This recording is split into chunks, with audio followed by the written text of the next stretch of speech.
दोस्तों, आज जो कुछ भी हम देख रहे हैं, तूफान, जलजले, सैलाब, बड़ी बड़ी बीमारियां, बड़ी बड़ी मुसीबतें, बड़े बड़े आजाब, ये जो कुछ भी आज हम देख रहे हैं, प्यारे नबी ने 1400 साल पहले बयान फरमा दिया।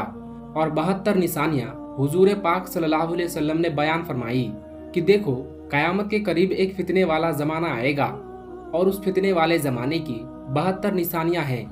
और जब ये 72 निशानियां जाहिर हो जाएंगी, 72 बातें हो जाएंगी, तो फिर अल्लाह ताला की तरफ से आजाब आएंगे, तूफान आएंगे, सैलाब आएंगे, आसमान से पत्थरों की बारिश होगी और भी तरह तरह के आजाब अल्लाह ताला की तरफ से नाजिल होंगे। 1400 साल पहले हमारे आका सल्लल्लाहु अलैहि वसल्लम ने आज जो कुछ हो रहा है वो 1400 साल पहले बयान फरमा दिया। आज मैं एक हदीस आपको सुनाने जा रहा हूँ जिसमें फितने की 72 निशानियां हुजूर पाक सल्लल्लाहु अलैहि वसल्लम ने बयान फरमाई है। वो हदीस थोड़ी सी बड़ी है, लेकिन आज जो कुछ भी हो रहा है, लफ्ज टू लफ्ज एक एक चीज ऐसे बयान की गई है गोया के प्यारे नबी सल्लल्लाहु अलैहि वसल्लम आके आज के जमाने में देख रहे थे। और एक एक चीज हुजूर पाक सल्लल्लाहु अलैहि वसल्लम ने वाज़े तौर पर बयान फरमाई है। आप हदीस सुनेंगे तो आपका ईमान ताज़ा हो जाएगा कि प्यारे आका सल्लल्लाहु अलैहि वसल्लम ने एक एक चीज जो आज हम अपनी आंखों से देख रहे हैं, 1400 साल पहले हुजूर पाक सल्लल्लाहु अलैहि वसल्लम ने उसके बारे में बयान फरमा दिया।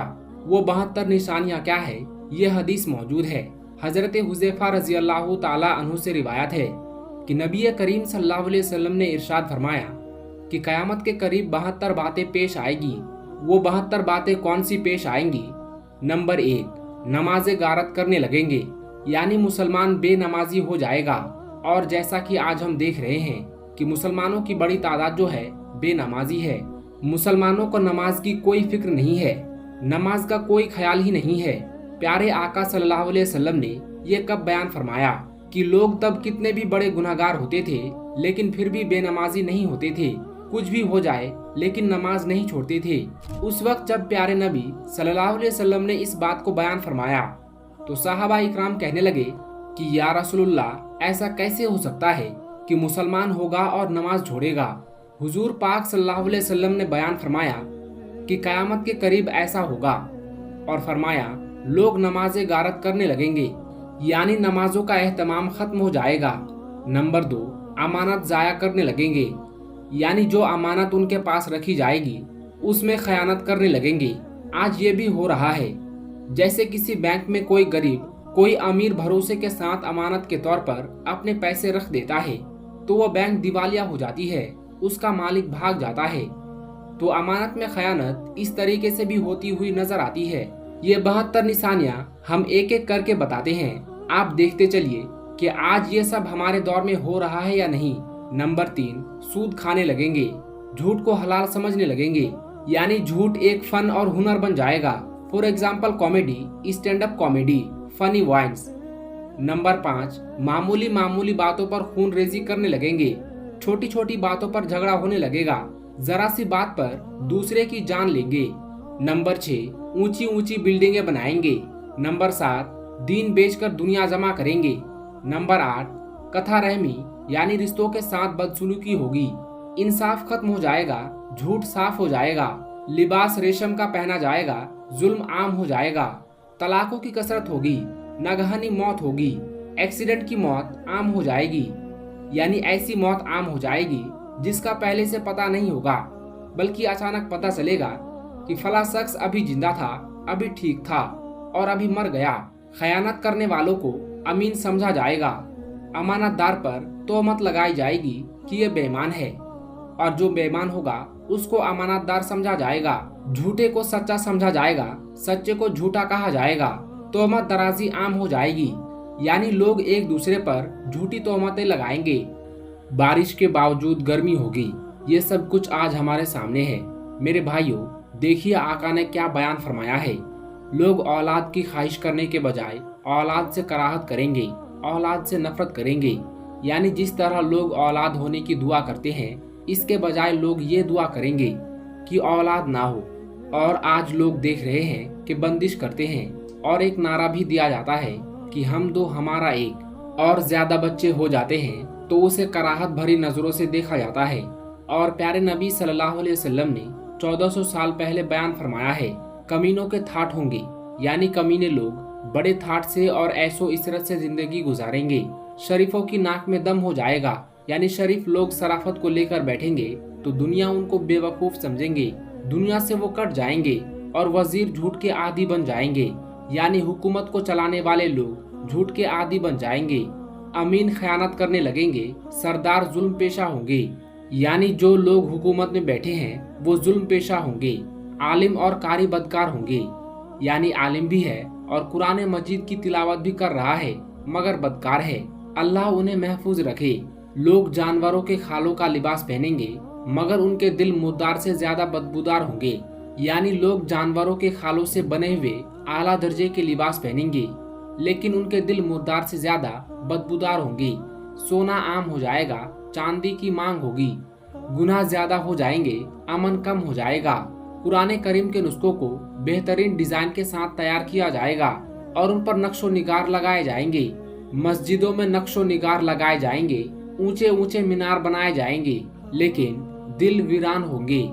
शराब पी जाएगी और जो शरई सजा है वो दुनिया में नहीं लागू होगी। बेटी अपनी माँ पर हुक्मरानी करेगी और उसके साथ ऐसा सुलूक करेगी जैसे लोग गुलाम के साथ करते हैं। जो लोग नंगे पांव, नंगे बदन और गैर महजब होंगे वो बादशाह बन जाएंगे। कमीनी और नीची जाति के लोग जो अखलाक के एतबार से कमीने होंगे, घटिया दर्जे के जो लोग होंगे वो हुकूमत में आ जाएंगे और औरत मर्द के साथ शिरकत करेंगी जैसे आजकल हो रहा है।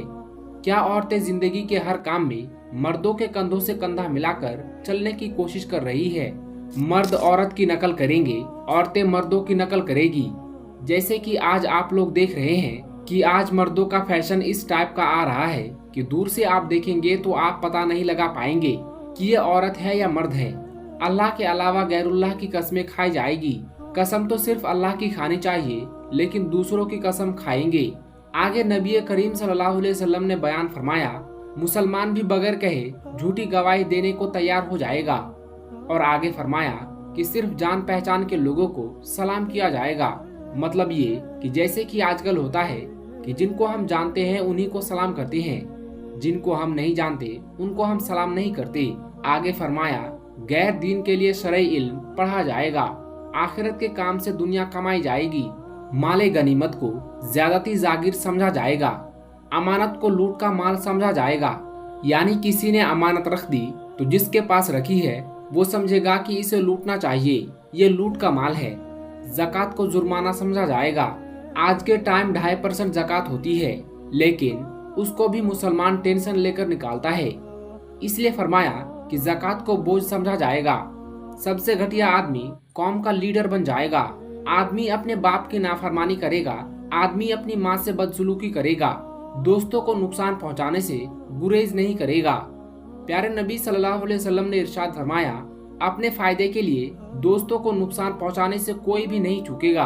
आगे हुजूर ने फरमाया, बीबी की इताअत की जाएगी, यानी बीबी सच कह रही है या झूठ कह रही है ये शौहर नहीं देखेगा, बस उसकी इताअत करेगा, उसका कहना मानेगा। बदकारों की आवाजें मस्जिदों में बुलंद होगी। गाने वाली औरतों की ताजीम और तकरीम की जाएगी, यानी उनको इज्जत दी जाएगी। गाने बजाने के हालात को संभाल कर रखा जाएगा। अब देखिए टीवी, मोबाइल, जो भी साउंड वाले सिस्टम है उनको कैसे संभाल के शौकेस में सजाया जाता है। हुजूर सल्लल्लाहु अलैहि वसल्लम ने फरमाया, सरे रास्त शराब पी जाएगी, यानी रास्ते रास्ते में आपको शराबी मिलने लगेगा। जुल्म को फख्र समझा जाएगा, इंसाफ बिकने लगेगा, पुलिस वालों की कसरत हो जाएगी। कुरान करीम को इसलिए पढ़ा जाएगा कि लुफ्त हासिल हो, हिदायत के लिए नहीं पढ़ा जाएगा। और कुरान को गाने के अंदाज में पढ़ा जाएगा। दरिंदों की खाल इस्तेमाल की जाएगी। उम्मत के आखिरी लोग अपने से पहले लोग पर लान तान करेंगे। ये 72 निशानियाँ प्यारे आका सल्लल्लाहु अलैहि वसल्लम ने बयान फरमाई। और इन 72 चीजों को बयान करने के बाद आका ने फरमाया कि जब ये अलामात जाहिर हो तो उस वक्त कयामत का इंतजार करो। दोस्तों, इन निशानियों के जाहिर होने के साथ साथ एक और फितना भी बढ़ता जाएगा, और वो है दीन के बारे में शुबहात और बेबुनियाद सवाल खड़े करना। हर दौर में कुछ ऐसे लोग रहे हैं जो अपने इल्म और घमंड के नशे में इस्लाम को चुनौती देने की कोशिश करते रहे, लेकिन जब अल्लाह किसी को हिदायत देना चाहता है तो वही सवाल उसकी हिदायत का जरिया बन जाते हैं। आइए अब सुनते हैं एक ऐसे ही घमंडी शख्स का वाकया जिसने इस्लाम को चुनौती तो दी, लेकिन आखिरकार उसी के सामने हक की रोशनी जाहिर हो गई। दोस्तों, किसी शहर में एक हिंदू पंडित रहता था जो अपनी जहालत की वजह से लोगों में बहुत मकबूल और मशहूर था। उस पंडित की खास बात ये थी कि वो इस्लाम और मुसलमानों से सख्त नफरत करता था, यानी कि इस्लाम और मुसलमानों के खिलाफ था। और अक्सर वो मुसलमानों के खिलाफ बेहुदा सवालात निकालता और लोगों को चैलेंज करता था और कहता था कि मेरे इन सवालात के जवाब दे दो, मैं इस्लाम को कबूल कर लूंगा, मैं मुसलमान हो जाऊंगा। इस तरह से वो अपनी इस गंदी सोच को दिखाकर मुसलमानों को नीचा दिखाता, जिसको देखकर वो हिंदू पंडित बहुत खुश होता था। इस तरह से उसे अपने इल्म पर बहुत ज्यादा गुरूर हो गया था। फिर एक बार उस हिंदू पंडित ने 3 सवाल बनाए और मुसलमानों को चैलेंज कर दिया कि अगर कोई मेरे इन 3 सवालों के जवाब दे देता है तो मैं इस्लाम कबूल कर लूंगा। दोस्तों, वो सवाल कुछ इस तरह के थे कि जिनका जवाब बड़े बड़े आलिमों के पास भी मौजूद नहीं था। और इस तरह से उस हिंदू पंडित का डंका एक बार फिर से जोर पकड़ गया। उस हिंदू पंडित के 3 सवाल कुछ इस तरह के थे। उसका पहला सवाल तो ये था कि जब आज तक किसी ने अल्लाह को देखा नहीं है तो फिर तुम लोग पहले कलमे में अल्लाह के एक होने की गवाही कैसे देते हो, और तुम ऐसा क्यों कहते हो कि अल्लाह के सिवा कोई माबूद नहीं है। उसका दूसरा सवाल ये था कि जब हर चीज पर अल्लाह कादिर है तो दुनिया में जो कुछ भी होता है वो अल्लाह की मर्जी से होता है, तो फिर दुनिया में किसी बुरी बात के लिए इंसान कसूरवार क्यों कहलाएगा। और उस हिंदू पंडित का तीसरा सवाल ये था कि तुम कहते हो कि शैतान आग से बना है, वहीं दूसरी तरफ अल्लाह ताला कहता है कि कल क़यामत के दिन शैतान को जहन्नम की आग में डाला जाएगा। तो जब शैतान खुद आग से बना है तो उस आग में शैतान का क्या बिगड़ेगा, भला आग पर आग का क्या असर होगा।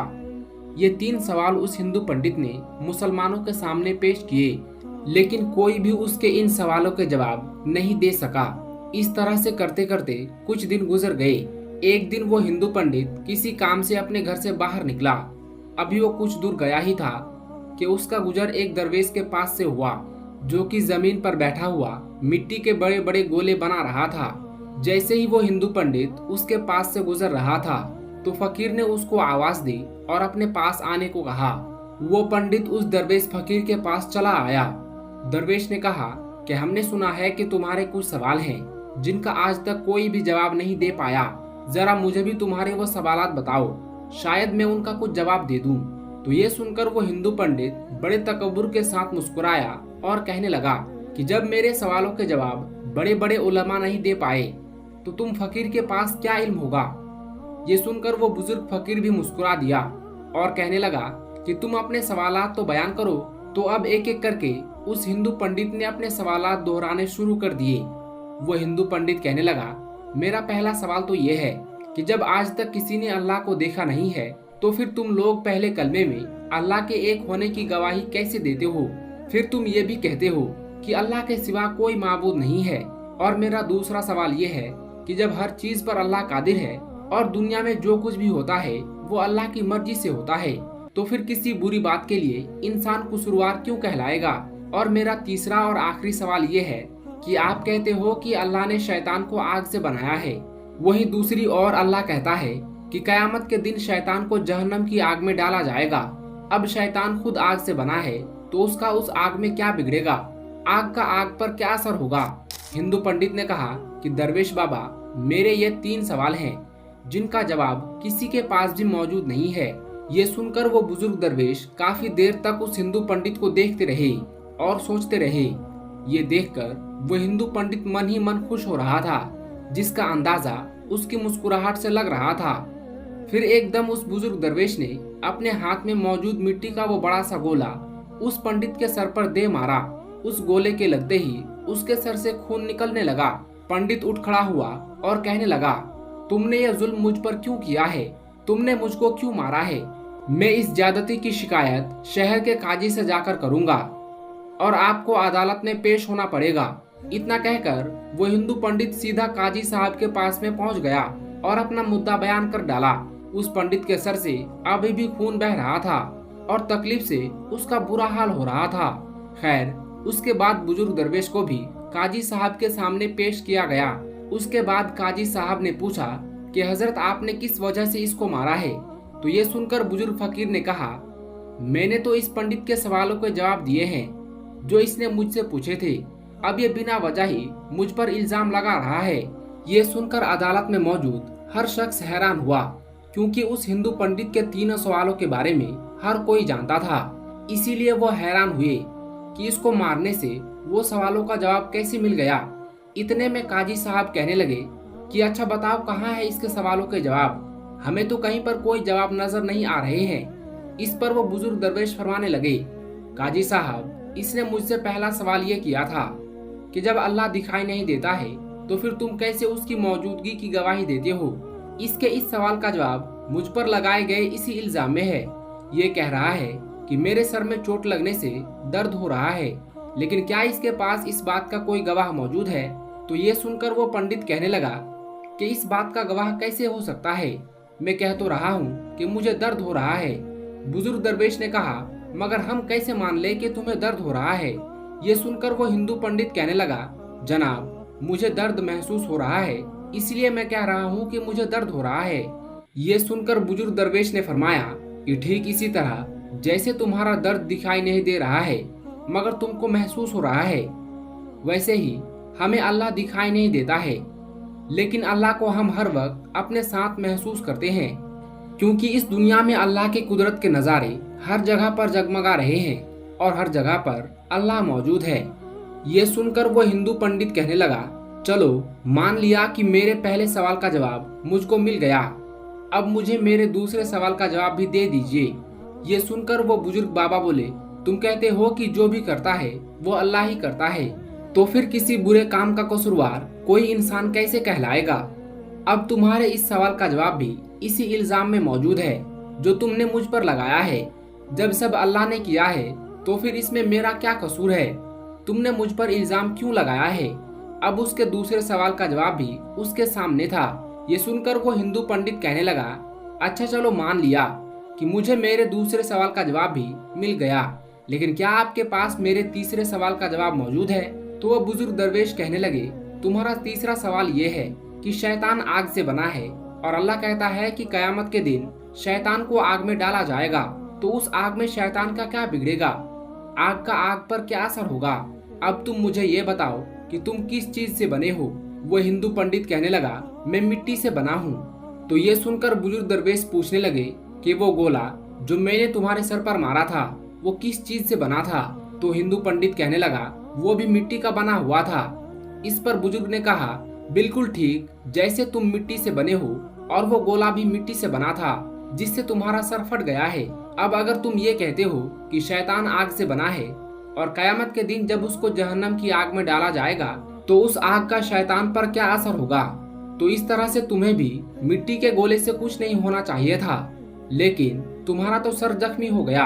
बिल्कुल ऐसे ही कयामत के दिन दोजख की आग शैतान को जलाकर राख कर देगी, शैतान को तड़पा कर रख देगी। वह हिंदू पंडित ये सुनकर बहुत ही हैरान हुआ, और यही नहीं बल्कि उस अदालत में मौजूद हर शख्स ये सुनकर बहुत हैरान था कि किस तरह एक बुजुर्ग दरवेश, एक फकीर बाबा ने एक हिंदू पंडित को लाजवाब कर दिया। उसके बाद वो हिंदू पंडित वहीं अदालत में कलमा पढ़कर मुसलमान हो गया। प्यारे दोस्तों, बेशक अल्लाह ताला बहुत करीम है, जिसको चाहे जहां पर चाहे हिदायत दे दे। अल्लाह जब चाहे किसी को बख्श दे। अल्लाह हर चीज पर कादिर है। इन्नल्लाह अला कुल्ली शैइन कदीर। प्यारे दोस्तों, हमारे नबी हजरत मोहम्मद मुस्तफ़ा सल्लल्लाहु अलैहि वसल्लम की तालीमात भी हमें यही सिखाती है कि दूसरों के खुदाओं को बुरा भला मत कहो और अपने दुश्मन से भी अच्छी तरह से पेश आओ, और अपने दुश्मन को कभी धोखा मत देना। अपने पड़ोसियों को, चाहे वो किसी भी मजहब से ताल्लुक रखता हो, उनसे अच्छे से पेश आना, उसे भूखा सोने मत देना। और यही हुस्न अखलाक, यही तालीमात गैरों को अपनी तरफ माइल करती है और आपके सच्चे ईमान वाले होने का सबूत देती है। आज की इस वीडियो में बस इतना ही। हम मिलेंगे आपको अगली वीडियो में, तब तक के लिए अल्लाह हाफिज।